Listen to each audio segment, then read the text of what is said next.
The historian David Waldstreicher has published The Odyssey of Phillis Wheatley, a poet's journey through American slavery and independence. It's a superb new biography offering the fullest account to date of Phillis Wheatley's life and works. Seized in West Africa and forced into slavery as a child, Wheatley became a noted poet at a young age. She's considered the first African-American author to publish a book of poetry and had a lasting influence on the founding generation and generations to come.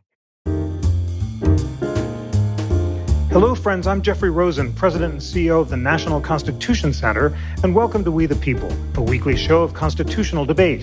The National Constitution Center is a nonpartisan nonprofit chartered by Congress to increase awareness and understanding of the Constitution among the American people.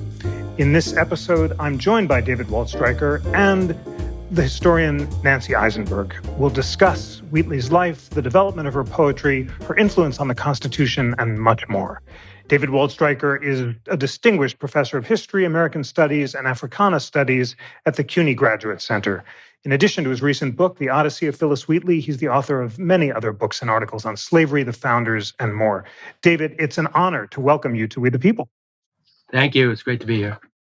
And Nancy Isenberg is T. Harry Williams Professor of American History at Louisiana State University. She's the author of several wonderful books, including the New York Times bestseller, White Trash, The 400-Year Untold History of Class in America, as well as wonderful biographies of the founders, including Aaron Burr, James Madison, Thomas Jefferson, John Adams, and John Quincy Adams. Her first book, Sex and Citizenship in Antebellum America, focused on the early women's rights movements. Nancy, it's wonderful to welcome you back to We the People. Well, thanks for inviting me. David, your book is path-breaking. You cast such illuminating light on Wheatley's cultural, political, religious, and poetic significance. Let's begin by telling We the People listeners who Wheatley was and what her poetic legacy is. Well, the first thing to know about Phillis Wheatley is how young she was when she was enslaved and came on a slave ship to Boston. She entered the family, was purchased by John Wheatley and Susanna Wheatley, and within a few years learned English, learned how to read, was writing poems that started to get attention from neighbors and people in Boston. And within a couple of years, she is writing occasional poetry and religious poetry that is making her quite well known around town. And then in 1770, when the evangelist George Whitefield dies, and she writes the most republished and most notable poem reprinted in London about his death. And a couple of years later, in 1773, she publishes a book of poems for which she's best known. So she becomes, in effect, the most famous person of African descent in North America and Europe at a time when the question of slavery, its rightness, its wrongness, who's to blame for it, how it might be changing or not changing, is newly controversial and becomes inseparable from the controversy over the empire and the place of the North American and Caribbean colonies in the British Empire. So she really is a poet of the age of revolution and helps make the issues of slavery and the issues of liberty inseparable and mutually reinforcing in many different ways that I explore in tracking her life from the 1760s to her untimely death in 1784.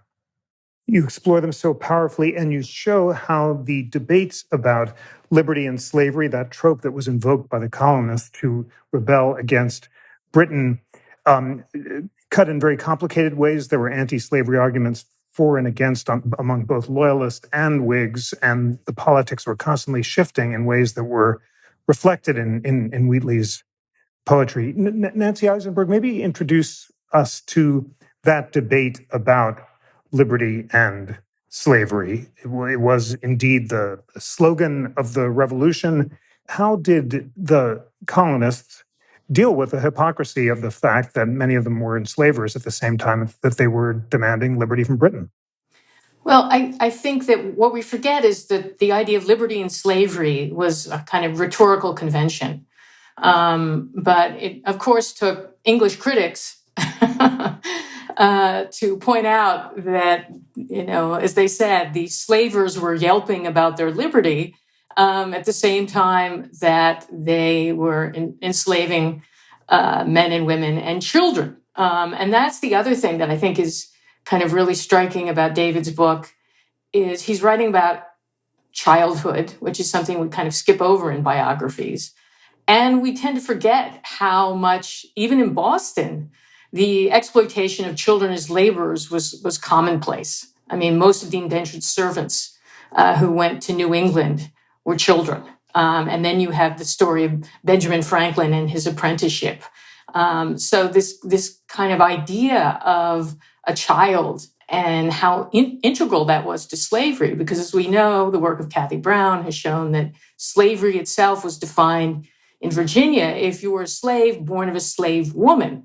And that's, something that we tend to forget about in our past. We forget about how central childhood was to the institution of slavery. So that added to the larger debate about the revolution.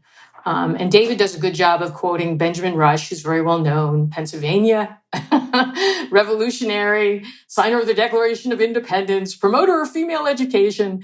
And he's one of the people who popularized Phillis. And, David quotes how basically he ended up saying, using her as a symbol of anti-slavery. He even referred to her as an honor to her sex and to humanity at large. And then later, everyone discovers she's not free yet. And that's another thing that David kind of highlights that I think is really striking, because I think not only is it central to the revolution, but I was thinking after rereading David's book recently, I kept thinking about how, American and genius is not acknowledged until the English crown you. That's true of Washington Irving. That's true of Frederick Douglass. That's true of Ida B. Wells. So the fact that Phillis, ends up having to make a trip to London and be received by, and it just seems ironic in the middle of the revolution that this still carried weight, but it does. And I think that's another interesting feature when we try to think of childhood. Is she a prodigy? Is she a genius? How do we talk about that? And in democracies, we don't really like to talk about genius. Because that can be associated with an aristocracy.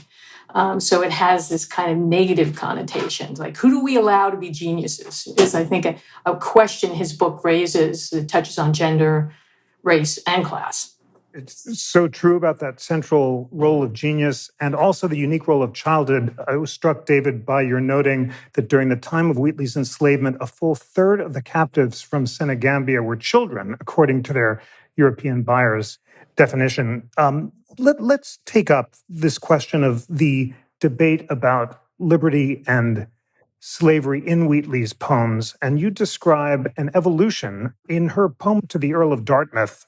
You note that instead of political restrictions seeming akin to enslavement, instead of tyranny being like slavery, she reverses the equation and says slavery is wrong because it's like the tyranny that participants in the debates of 1772 have been hearing much about. And then later on, on further reflection, she talks about slavery being a kind of enslavement to the passions and emotions, and invokes classical moral philosophers to say the truly free person is he or she who's overcome his passions or emotions, and that slavery is a matter of the freedom of the mind. Tell us about that debate and how it's reflected in Wheatley's poetry. We tend to think that the question of whether slavery was right or wrong was a simple matter, that people either believed in human rights, believed that slavery was wrong, or they were old-fashioned, not modern, and didn't believe that. Or they believed that it was okay for certain groups of people who were seen as inferior. And historians like Gordon Wood sometimes buy into or even further this simplicity because they don't want to deal with the complicated debates of the time, of the late 18th century, of the Revolutionary era, about what slavery was and what was happening and where it was, who was doing it. And it's almost as if there's a desire especially on the part of those who like to celebrate the founders, to see the issue as more simple than it was for them. And the fact is, it's only for us that it's a morally simple issue. For them, it was a complicated issue. And it wasn't complicated just because there was a lot of economic interests in slavery. It was complicated because it wasn't exactly clear what the hell slavery was, where and what it had been in the Bible, what it had been for the Greeks and Romans, what it was in other empires. Nancy made a reference now to Kathy Brown's work, which so much underlined how much work it took to make sure that slavery was going to be hereditary through the mother in North America. It wasn't obvious that that's what the law would be, and that reproduction would be the technology that would make slavery hereditary, which would mean in the long run that you didn't have to keep importing the same number of people from Africa or elsewhere every generation. But in human history, slavery has not always been hereditary, and it's not always been one ethnic group or racially defined group. And Wheatley, by both from her experience, I think, in West Africa, which we know so little about, but there's a good chance that she saw slave systems in more than one place in West Africa, and that she learned other things about the way it was working in the New World, and became a voracious reader of both neoclassical Greek and Roman literature and Hebrew Bible and New Testament and the English literature spun out of that. She knows that slavery not only is the opposite of liberty in the abstract, she also knows that it's not at all clear what happens to slaves. In Homer's Odyssey, good slaves become free, and Odysseus himself is at risk of being enslaved. And this is something that can happen to anybody. And so it isn't just a question of right or wrong.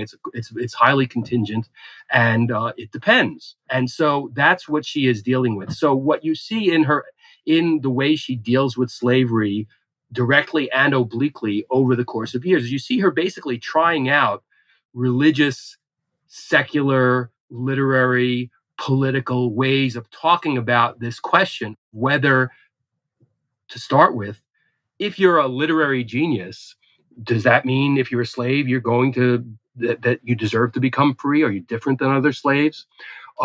And one thing she realizes, I think, quite early is that racial justifications for slavery are on the rise, precisely because Christians and people who are in favor of liberty are saying so many bad things about slavery that advocates of slavery are on the defensive, and they are reaching for the racial justifications more and more. And that's what Benjamin Rush is talking against when he says, well, she's a genius and she proves that Africans aren't inferior. And Wheatley is dealing with this rise of racial justifications, and so she attacks it from all these different angles in a range of ways, and quite conscious that even though she knows everyone is perceiving her racially, that sometimes it's a good idea to not talk about that directly and try to foment some doubt about whether she and people like her ought to be enslaved or simply will be enslaved permanently. And that's the major project that she's engaged in. And that's why she has a very subtle and complicated and changing relationship to all these cultural traditions and all these political debates that she's drawing on and engaging with. And if you see what she does when she does it in response to whom, you start to see a pattern of deliberate engagement and careful engagement that hasn't always been apparent, because people are always looking for, what's her attitude about Christianity? What's her attitude about race? What's her attitude about slavery? It's much more, what is she doing in this particular poem at this moment in response to what, in order to be seen, get attention, and perhaps free herself and others. Absolutely. You show that so powerfully. And of course, she's always responding to the politics of the moment and is unable to be a strong loyalist or a strong patriot at a time when it's not obvious how the revolution's going to go. And all of that is reflected in her poems. Nancy Isenberg, of course, the most notorious racialized critic of Wheatley is Thomas Jefferson. And in his notes on the state of Virginia, he infamously said, "Religion indeed has produced a Phillis Wheatley," as he put it, "but it could not produce a poet. The compositions published under her name are below the dignity of criticism," and insisting that Black people can't write good poetry because they're racially inferior. Jefferson shows a racism far more virulent than that of many of his contemporaries. You've written so powerfully about Jefferson. Tell us about what he says about Wheatley and what that says about Jefferson.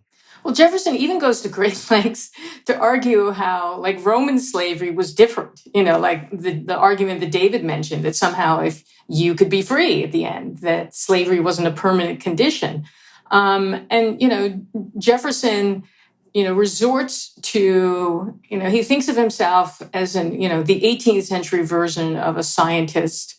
His theories, predate, but very much are similar to the kind of, sociobiology and the racist theories that become even more prevalent in the 19th century about kind of measuring basic traits and sort of giving them race-specific meaning.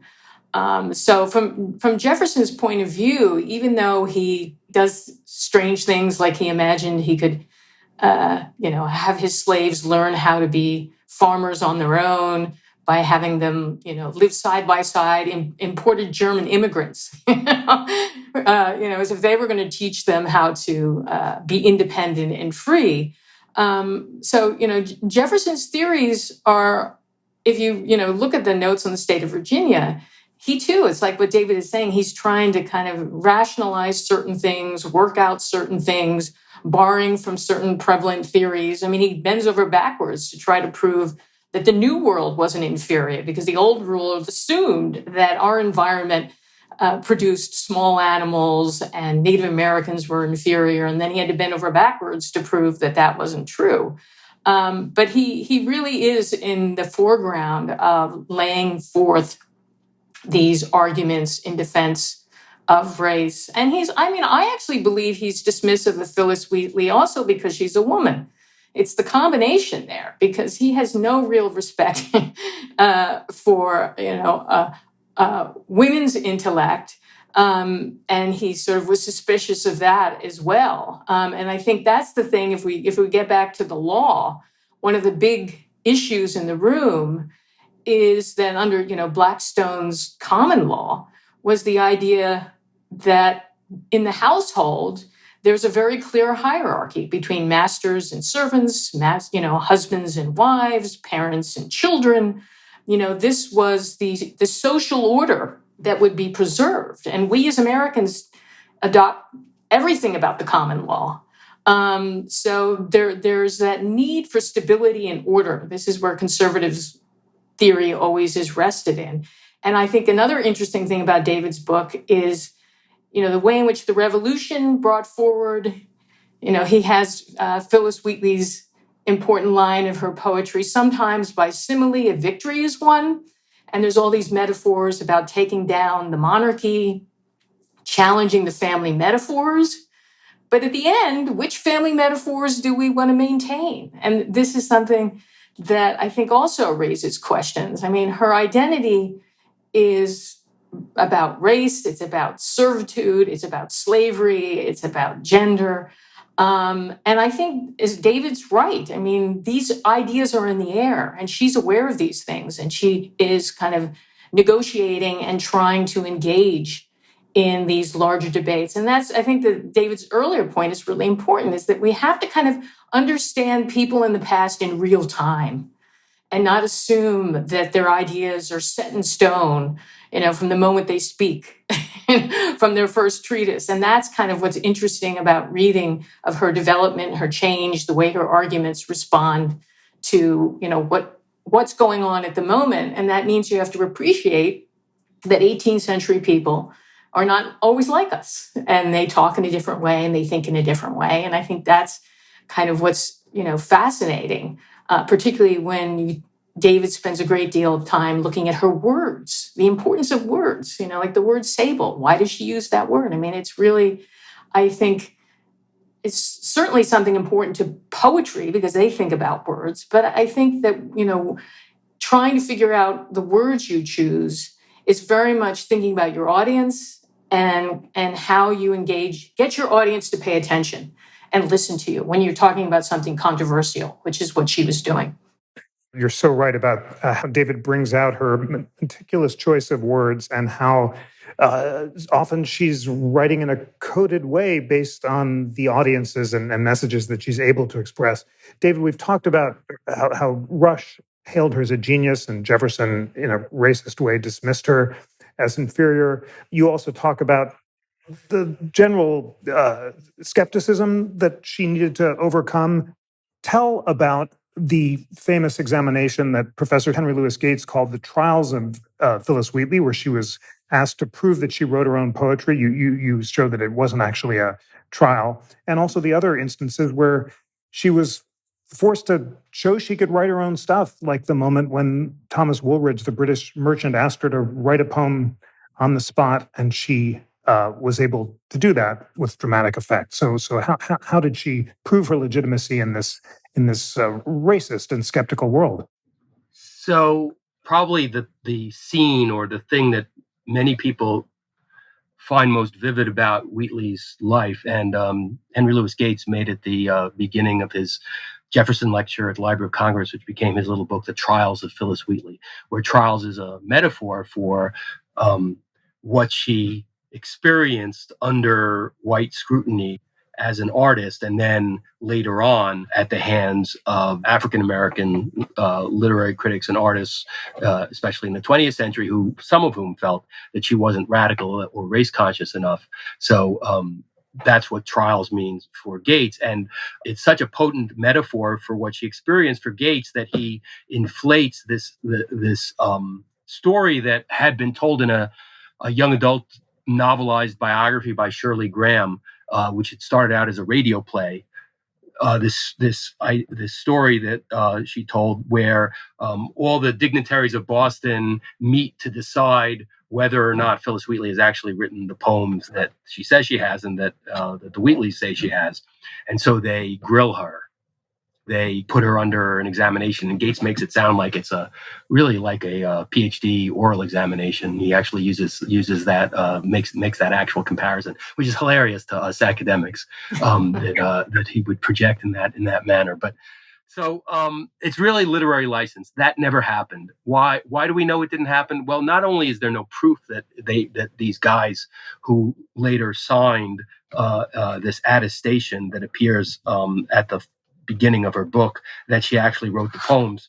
Not only is there no proof that they actually gathered in a room, but she knew most of them. She had written poems about members of their family. They're signing a piece of paper that can travel to England to prove that she wrote the poems before she goes to England to get the poems published.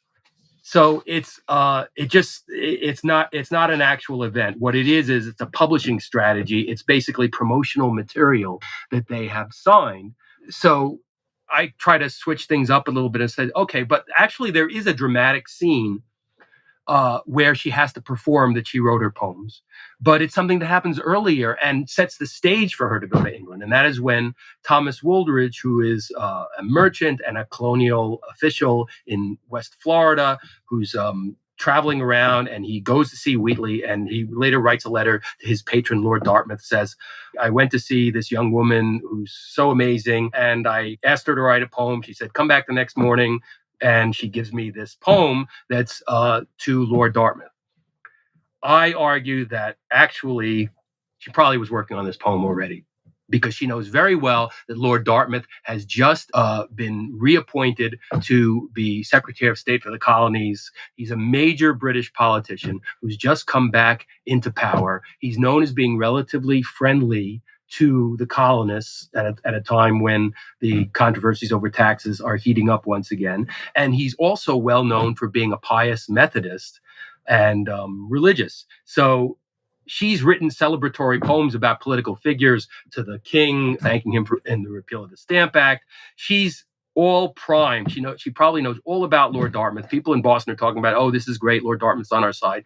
She's ready to do this. She's been trying to set herself up to get her poems published. And when somebody comes along who's bragging about his relationship to Lord Dartmouth, she's ready for him. So it's actually not a story about her the story of her performances in Boston are not just about her under the white gaze or being put under this extreme stress. It's also about her seizing opportunities and projecting herself into a space where she's in conversation with colonial officials. And what could be more being part of the American Revolution than getting the attention of Lord Dartmouth and then having an audience with him? She's not just famous, she's famous in a way as a colonial and talking to people who actually have power over the colonists and who are making decisions about these issues that may have implications for the future of slavery, such as, can the colonies make their own laws about slavery, which Lord Mansfield in the Somerset case had just called into question.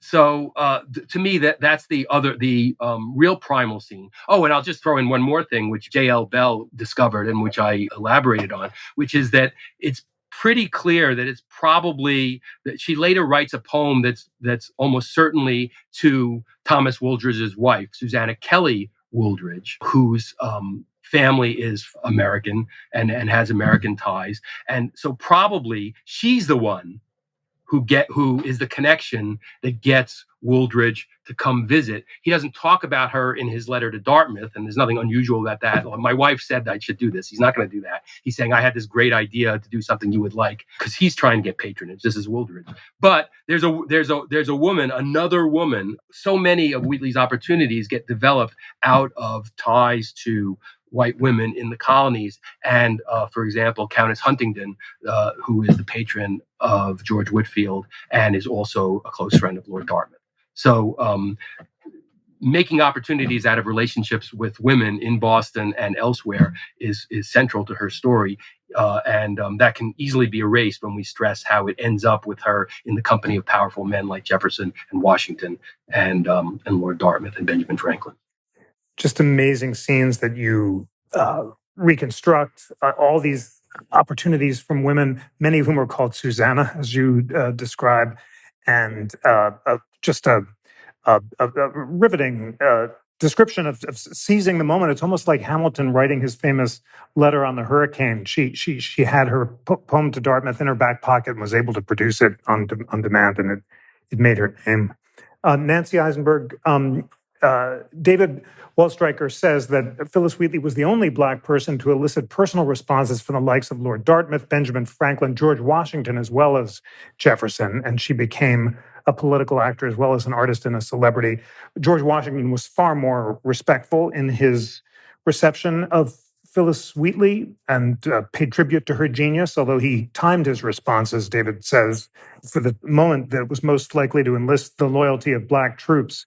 Can you characterize broadly how the very different reception of different founding fathers toward Wheatley shows the complexity of views about race at the time?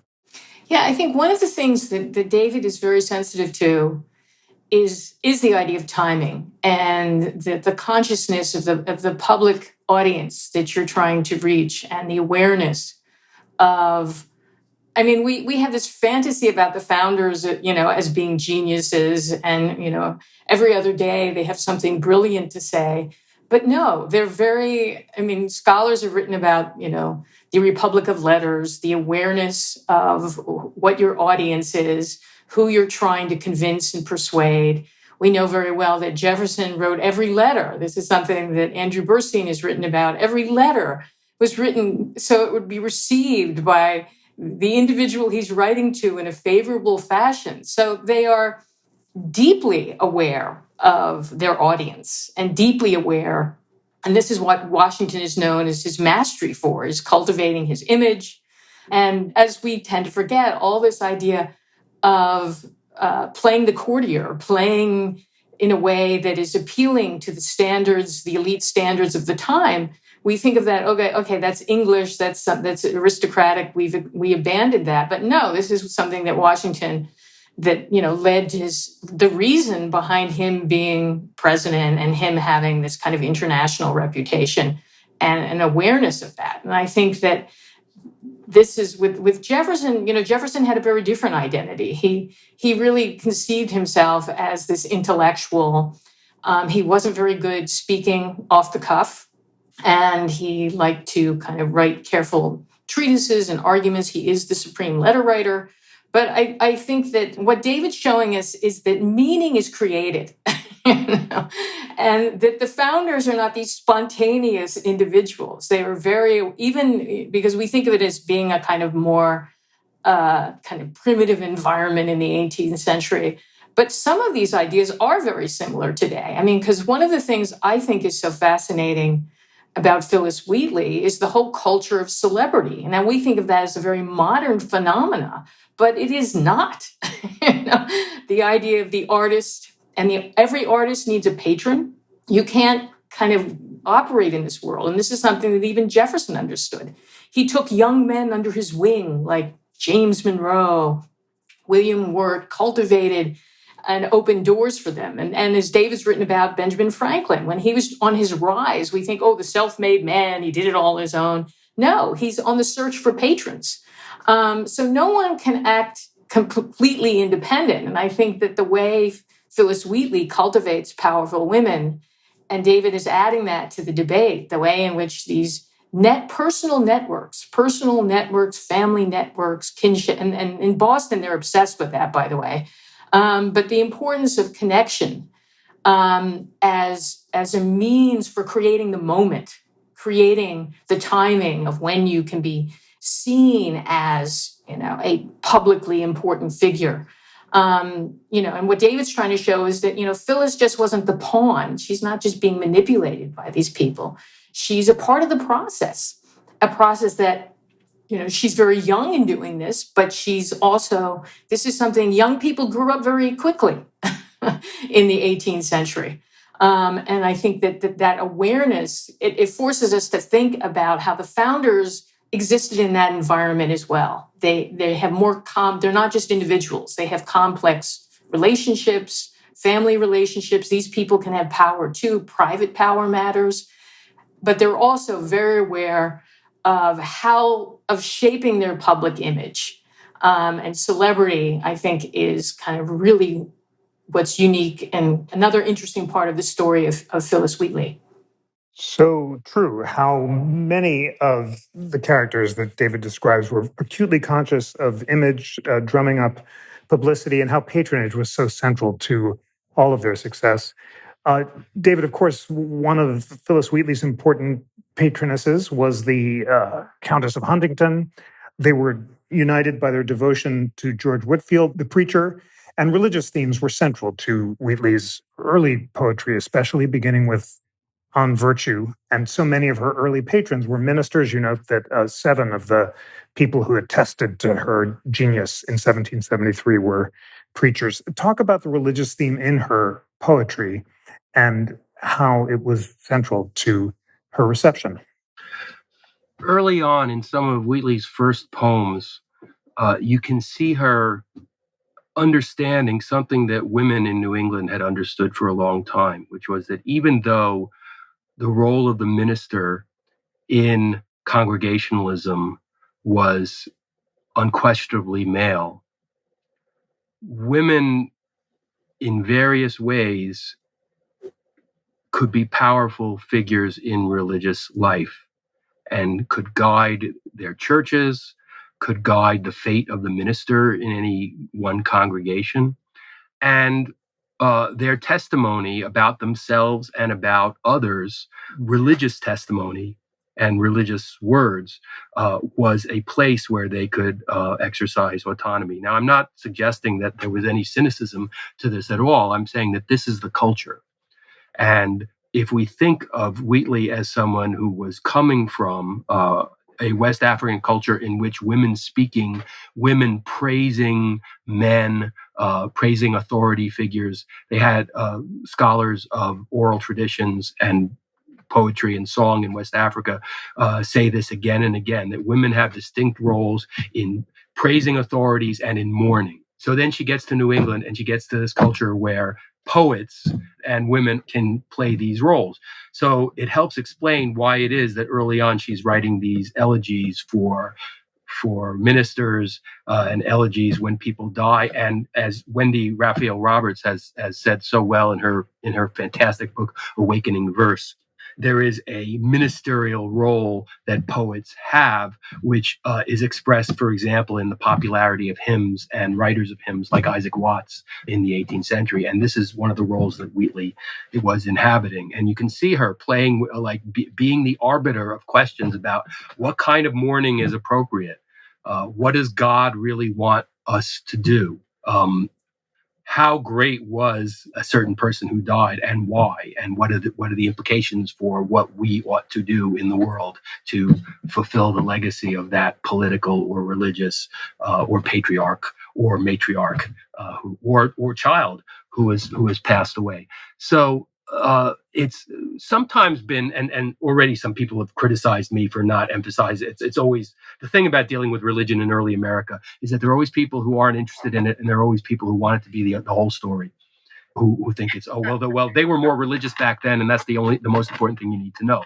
I think Wheatley's perspective on religion is that it's just one among many things. It's not the only thing that's going on.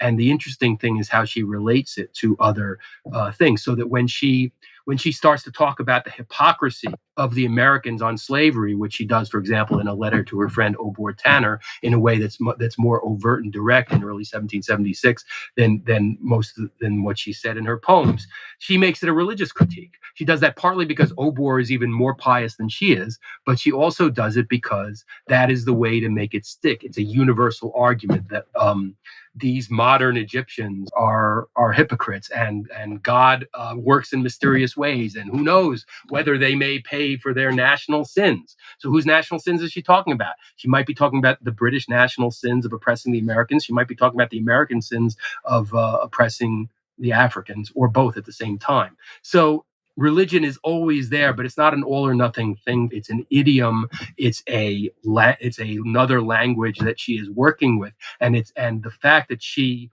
owns it so well makes her able to speak to people in ways that sometimes enable them to hear what she has to say in ways that they otherwise might not.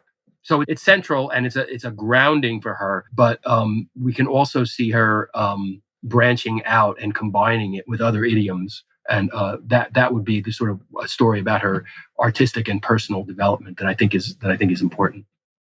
The power of your book shows those different strains: the religious strain, the anti-slavery strain, and the neoclassical strain is all parts of her legacy. And you note that letter to Obor Tanner that you mentioned, where she so explicitly denounces slavery as a violation of natural rights, hadn't been discovered until the late 20th century, which is one reason, as you note, that African-American critics in the early 20th century described her as insufficiently race conscious and said she had too much distance from the reality of slavery and the experience of most people. And even W.E.B. Du Bois found her verse trite and halting, although he changed his mind, as you note, by 1941.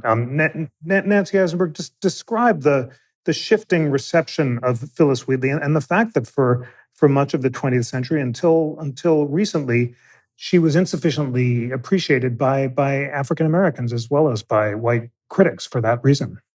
Yeah, I think one of the problems that modern America has is with neoclassicalism. We're not well versed in Pope's poetry and that whole tradition. And part of it is this idea I mentioned before about the kind of the taint of elitism, the fact that getting into college was only for young boys and you had to know Latin and Greek, and that whole this is the thing that Thomas, Jefferson, and John Adams loved, writing about their knowledge of Greek. But it does seem very unnatural to us to read neoclassical poetry. But it's a really misunderstanding of the 18th century, because it's not like, I think we associate it with like cold statues, something that's so formalism. It's formalism. And we like to think of poetry today as something natural and spontaneous and closer to the heart. And that, it's like Jefferson's head and heart, like neoclassicism is with the head. And I think this is one of those barriers it's very hard to overcome because of our own perceptions of what we think poetry should be, like this natural expression, versus the formalism. And I think that's what people have had problems. And I think this is what, David's book overcomes, because you can't, by not putting her into one box, by seeing how these different discourses are connected to one another. And that poetry, I think it's even recovering the poetic voice. Poetry is something, when I was rereading your book, I kept thinking about, today, a lot of our most famous modern poets aren't writing poetry, they're writing music lyrics. And and that's where we get, again, we see them as geniuses, but that's where we get the power of poetry. And David mentioned hymn writing, which is a religious tradition. But if we think about poetry, it is something that has this long tradition in different cultures, the importance of music, the importance of rhyming verses. But I think that we have to, with recovering Phillis Wheatley, we have to not kind of see her work as cold and formal. And that's what, and it feeds Thomas Jefferson's attack when he calls her just being, imitating. Well, we all imitate. It's like nobody's purely original. You don't kind of you're not like Venus, where you just kind of emerge and somehow you're original and everything you say is new. But it's about the combination, the more interesting combinations. And that's where I think, David's book is really, recovering that tradition. One of the things he mentioned in his book that I thought was so interesting is, the sculptor Edmonia Lewis, who did this statue of Phillis Wheatley for the Chicago World's Fair, and it was part of the Women's Building. And her background is also really fascinating because she was Native American as well as being African American. But she was also very conscious of her image. She claimed that she grew up in the wilds and kind of flaunted this natural, unique, and it was all made up because she excelled in school and kind of, had all the traditional successes. And her brother made a fortune in the gold rush, and she had wealth and privilege.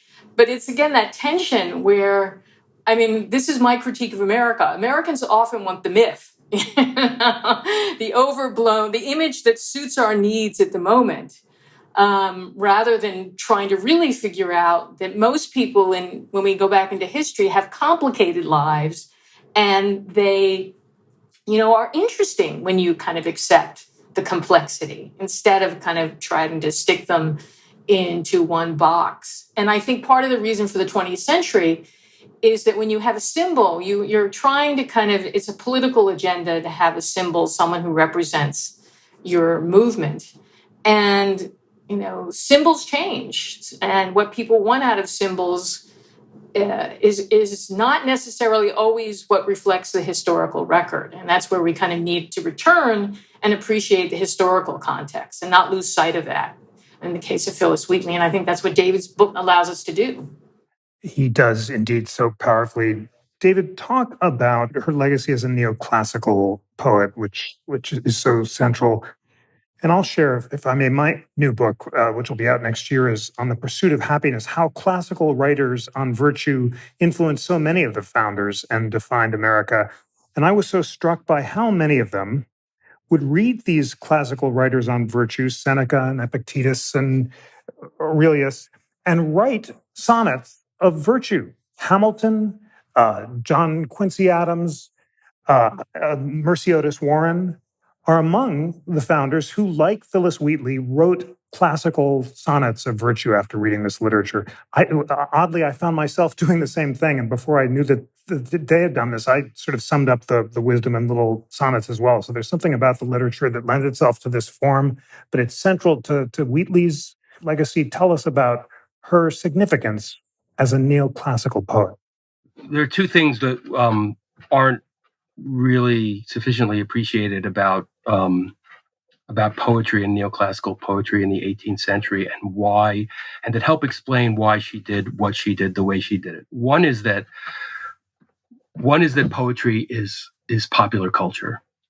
It's almost as if you take all the popular music that we take for granted is at the center of popular culture today, move it over into print, move it over into what we consider poetry and no longer read or find too formal because we prefer free verse now because we find it more expressive and easier to write and easier to read.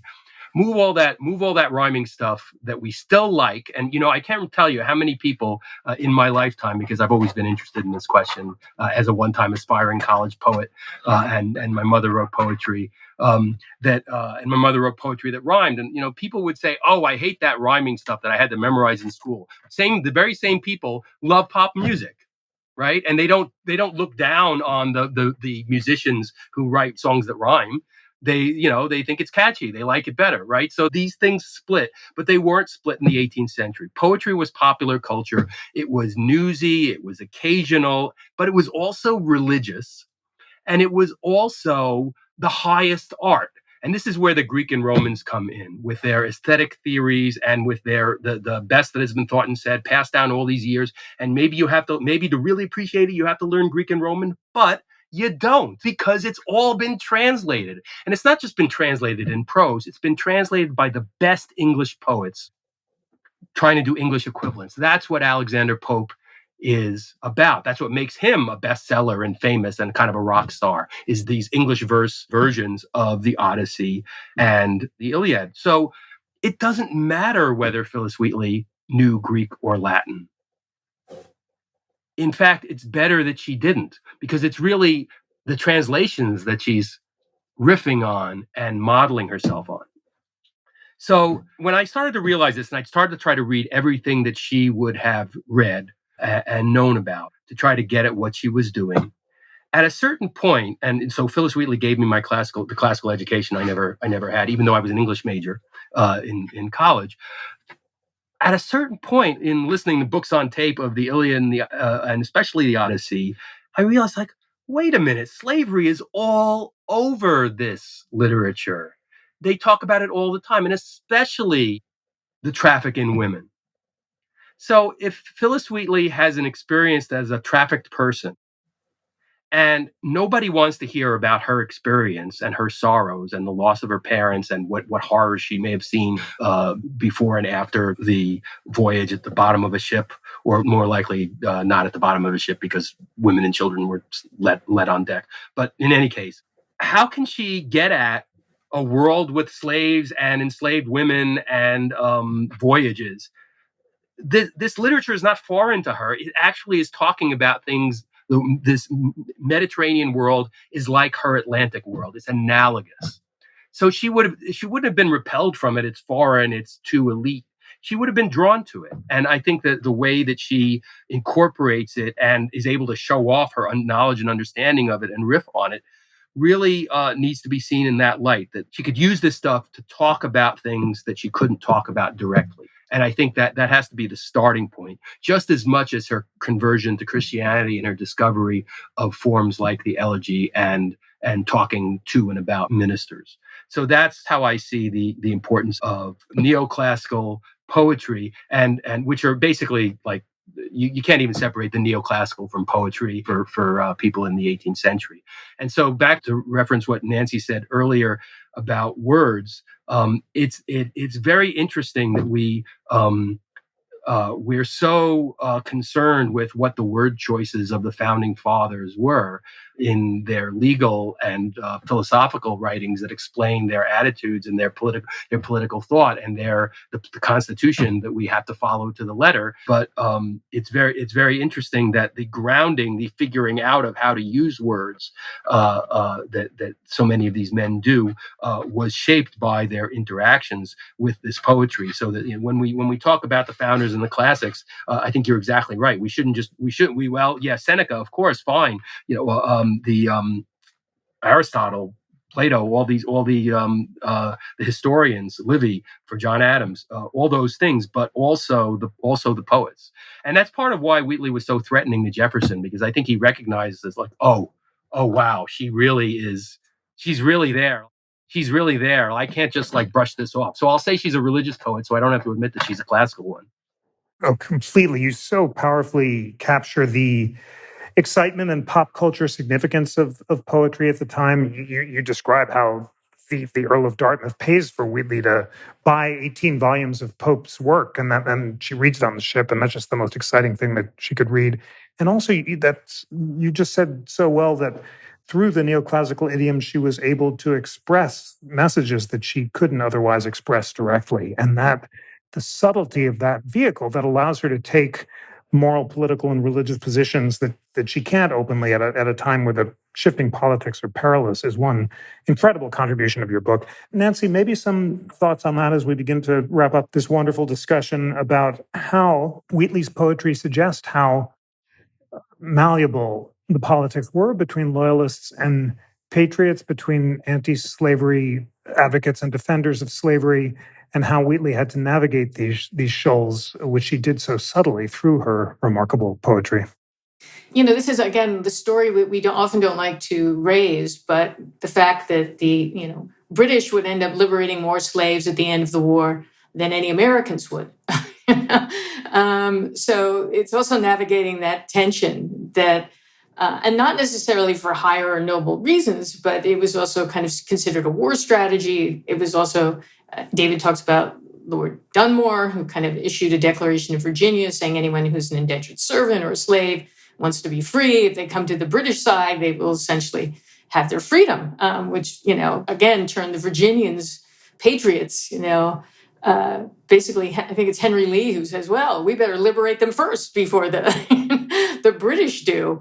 So it is, I think the loyalists, always get a bad rap. They're always seen as the elitists, which they weren't any more elite. I mean, there was a whole range of different kinds of loyalists, which is, historians have begun to appreciate. They came from different ranks, class ranks.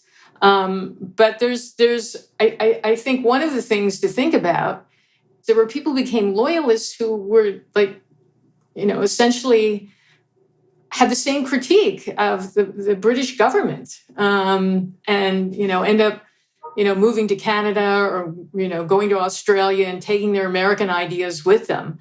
So loyalists are a mixed bag. And I think there are, we draw this kind of rigid line between the two, but they share, again, the same kind of political heritage, their British heritage. And that's the other tension. The revolutionaries, yes, they're claiming to begin anew and, invoking this American identity, but in many ways they remain very British, not just with the common law. So they can't quite escape, the British models, whether it's the law, whether it's culture. As I said, the English are still the ones who have taste, supposedly, and get to decide which American writers deserve to be recognized. But yeah, I think we have to kind of avoid that tendency of thinking that, first of all, that the revolution was set. When we look back in time, that somehow there were clear divisions between the loyalists and the patriots in terms of their culture, or we find one category, we use class in a way to kind of imagine that they were, completely different groups. And I think we also have to realize that, Americans are drawing on this British culture, this British tradition, this neoclassical tradition, in a way that continues to define things. And there are ways Americans want to kind of break and show they're different.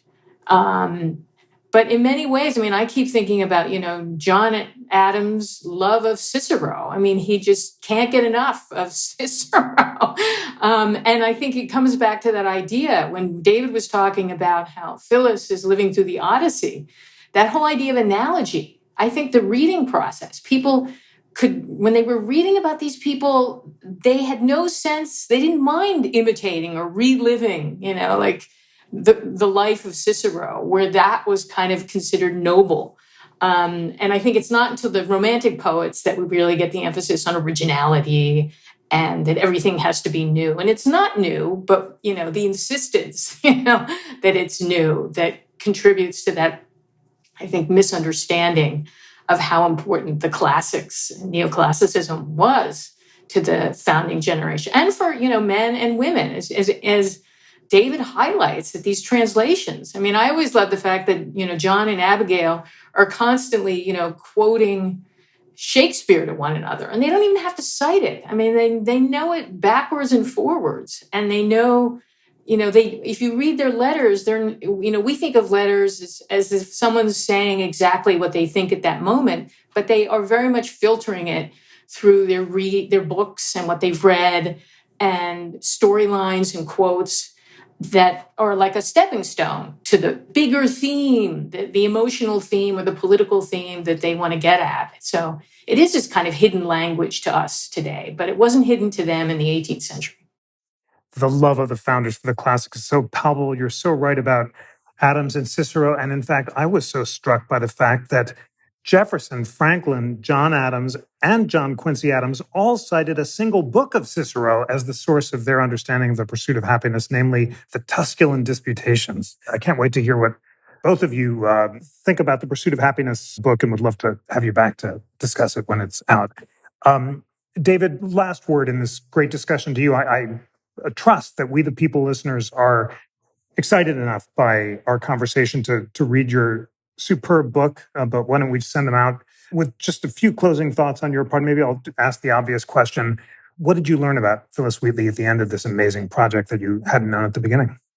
Oh, so much. I think I'll emphasize something that touches on the last question about the Loyalists and about the revolutionary conflict, which is that Wheatley is, for all her singularity and distinctiveness as a celebrity and as a famous enslaved person, she is actually typical in many ways of the Black experience of the American Revolution, in the way that she hedges her bets, keeps lines of communication open with Tories and patriots, with people on the other side of the water and people in Boston. And in doing so, even though patriots kept her at arm's length and she couldn't get her book published in Boston, so she has to go to England.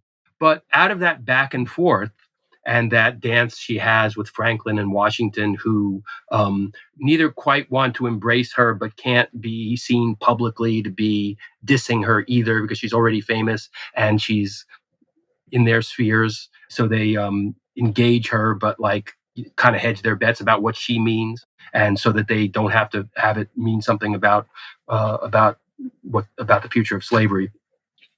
She does that with them leading patriots. She does it with the British over in England, and the result is that in hedging her bets, that is part of the process by which she gets emancipated, because her being a slave is embarrassing to her owners. Her friends in England throw it in the faces of Benjamin Rush is surprised to find out that she's still enslaved, and it's ambiguous exactly how it happens, and I think she keeps it quiet. And she says different things about it to different people, precisely because she's playing different people against each other. And the result is she becomes free. But like a lot of African Americans who become free as a result of the war, or as a result of how some people are starting to think slavery is wrong, or as a result of their own efforts to find a way to become free, whether running away or negotiating or getting liberated by British forces, what that means for the future is unclear. She doesn't know what's going to happen, what the results are going to be. In her case, she's one of many for whom freedom turns out to be the loss of patronage and very difficult to establish a life in freedom. We don't know whether her young death has more to do with what seems to have been a chronic illness, which there are earlier references to, or the fact that her husband was in debtor's prison and that she had several young children, and the economy is in a shambles in Boston in 1783 and 84. And all these probably are all factors in what happened to her. But I try to leave it as open as I can because I don't have a clear answer of whether we should see the end of her life. How important is the fact that she comes to a tragic end? Is she just another early romantic poet who dies in a garret because there are no careers for poets?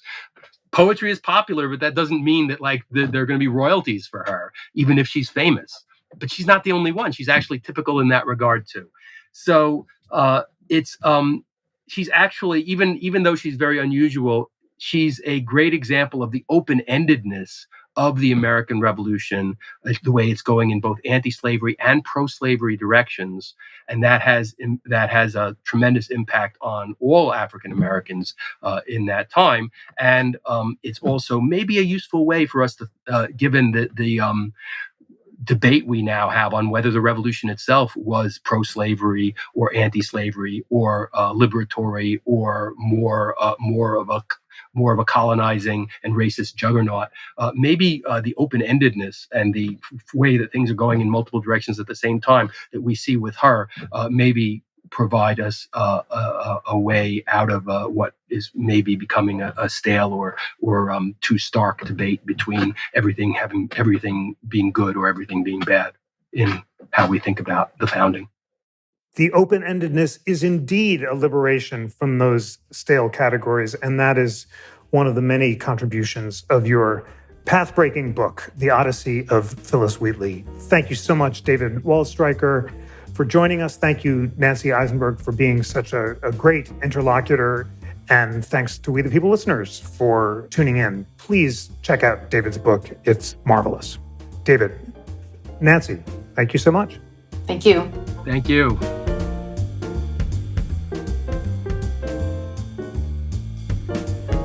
Today's episode was produced by Lana, Ulrich, Bill Pollock, and Samson Mostashari. It was engineered by Bill Pollock.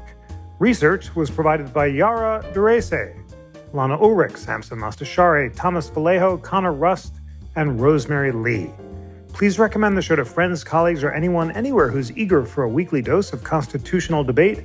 Sign up for the newsletter at constitutioncenter.org/connect. And always remember, whether you wake or whether you sleep, that the National Constitution Center is a private nonprofit. We rely on the generosity, the passion, the engagement, the devotion to lifelong learning about the Constitution of people like you who are inspired by our nonpartisan mission. Support it by becoming a member at constitutioncenter.org/membership or give a donation of any amount, $5, $10, or more, to support our work, including the podcast, at constitutioncenter.org/donate. On behalf of the National Constitution Center, I'm Jeffrey Rosen.